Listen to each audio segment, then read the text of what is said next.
Hi നമസ്കാരം. ഞാൻ നമ്മുടെ നോർത്ത് പറവൂർ വന്നേക്കാണ് കേട്ടോ. അവിടെ BJP അദാലത്ത് പരിപാടി ഉണ്ടായിരുന്നേ. ഞാൻ ഇത്രയും ജനക്കൂട്ടം ഉണ്ടാവുന്ന ഒരു പ്രതീക്ഷ പോലും ഉണ്ടായിരുന്നില്ല. ഞാൻ വിചാരിച്ചു കുറച്ച് പേരുണ്ടാവും, അപേക്ഷ കൊടുത്ത് അവരുടെ കാര്യങ്ങൾ പറയാൻ വേണ്ടി കുറച്ച് പേരുണ്ടാവും. അതിന് വേണ്ടിയിട്ട് മാത്രം ഞാൻ ജസ്റ്റ് വന്ന് അവരുടെ എന്തൊക്കെയാണ് കാര്യങ്ങൾ അറിയാൻ വേണ്ടി വന്നതാണ് കേട്ടോ.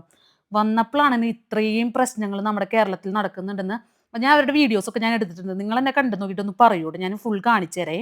2018 വെള്ളം കയറിയതാണ്ടോ. 2023 ഇവർക്ക് അദാലത്ത് വഴി ഇവർക്ക് ഫണ്ട് കിട്ടിയിട്ടുണ്ടെന്ന് ഗവൺമെന്റ് പറയുന്നുണ്ട്. പക്ഷേ ചേച്ചി ഈ ഫണ്ട് കിട്ടിയിട്ടുണ്ടോ? ഇല്ല, കിട്ടിയിട്ടില്ല. 2018 വെള്ളം ഇതുവരെയായിട്ടും കയറിയിട്ട് ഫണ്ട് കിട്ടിയിട്ടില്ല. ഇല്ലില്ല. 50,000 രൂപ നമുക്ക് അദാലത്ത് നടത്തിയിരുന്ന എറണാകുളത്തെ അദാലത്തിൽ ജഡ്ജി വിധിച്ചതാണ് 50,000 രൂപ. അത് കഴിഞ്ഞിട്ട് നമുക്ക് ഇതുവരെയായിട്ടും ആ പൈസ കിട്ടിയിട്ടില്ല. നമ്മൾ അന്വേഷിച്ചു. നമ്മൾ ചെന്നു കഴിഞ്ഞിട്ടായാലും നമുക്കത് കിട്ടിയിട്ടില്ല ഇതുവരെയായിട്ടും. ഞങ്ങൾ കുറേ അപേക്ഷിച്ചു. പിന്നെ ഞങ്ങൾ മന്ത്രി പിണറായിയുടെ അദാലത്ത് ഉണ്ടായിരുന്നു, അതിൽ അപേക്ഷ കൊടുത്തു. എല്ലാ സ്ഥലത്തും അപേക്ഷ കൊടുത്തിട്ടും നമുക്ക് ഇതുവരെയായിട്ടും ഫണ്ട് കിട്ടില്ല. അവരുടെ ഖജനാവിൽ പൈസ ഇല്ല എന്നാണ് പറയണത്. ഈ വെള്ളം കയറിയതിന് പൈസ ഇല്ലാന്ന്. ഞാൻ അന്ന് അവരെ വലിച്ചെറിഞ്ഞുകൊണ്ട് പോകുന്നതാണ്. പക്ഷെ ഇനി ഇവിടെങ്കിലും കൊടുത്തിട്ട് എനിക്ക് കിട്ടോ ഇല്ലേ എന്നൊന്ന് അറിയാൻ വേണ്ടിയിട്ട് ഞാൻ വന്നേക്കുന്നതാണ്.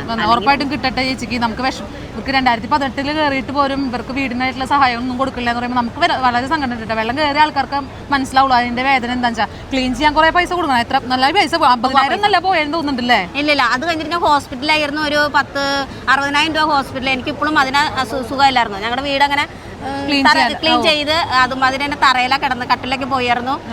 അത് സാധനങ്ങളൊക്കെ പോയ കാരണം എനിക്ക് ഞെരുമ്പിന് പ്രോബ്ലം വന്നിട്ടുണ്ട്. ഇപ്പൊ എനിക്ക് അങ്ങനെ കൂടുതൽ വർക്ക് ചെയ്യാനും അങ്ങനെ കൂടുതൽ വർക്ക് ചെയ്യാൻ പറ്റില്ല. എനിക്ക് അതിൻ്റെതായ ബുദ്ധിമുട്ടും കാര്യങ്ങളൊക്കെ ഉണ്ട്. ഇപ്പോഴും ഞാൻ മരുന്ന് കഴിച്ചുകൊണ്ടിരിക്കുന്ന ഒരു വ്യക്തിയാണ്.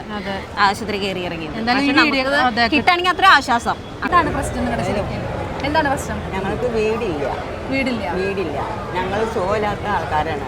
വാടകയ്ക്കാണ് താമസിക്കണത്. വാടക കൊടുക്കാൻ പോലും നിവൃത്തിയില്ലാത്ത അന്തരീക്ഷത്തിലാണ് ഇപ്പോൾ. അപ്പോൾ ഞങ്ങൾക്കൊരു വീട്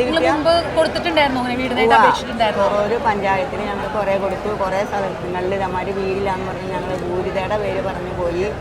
പിന്നെ ഉമ്മൻചാണ്ടി സർക്കാർ വന്നപ്പോൾ ഞങ്ങൾക്ക് 3 സെൻറ്റ് സ്ഥലം തരാമെന്നും പറഞ്ഞ് പട്ടയം തന്നു. എന്നിട്ട് ഞങ്ങളെ കണ്ണിമംഗലം എന്ന് പറഞ്ഞ സ്ഥലത്ത് കൊണ്ടുപോയി. മലയാറ്റൂർ കണ്ണിമംഗലം സ്ഥലത്ത് കൊണ്ടുപോയി കഴിഞ്ഞാൽ അവിടെ സ്ഥലം അളന്ന് നോക്കി സ്റ്റേ ആണെന്ന് പറഞ്ഞ് ഞങ്ങൾ തന്നില്ല.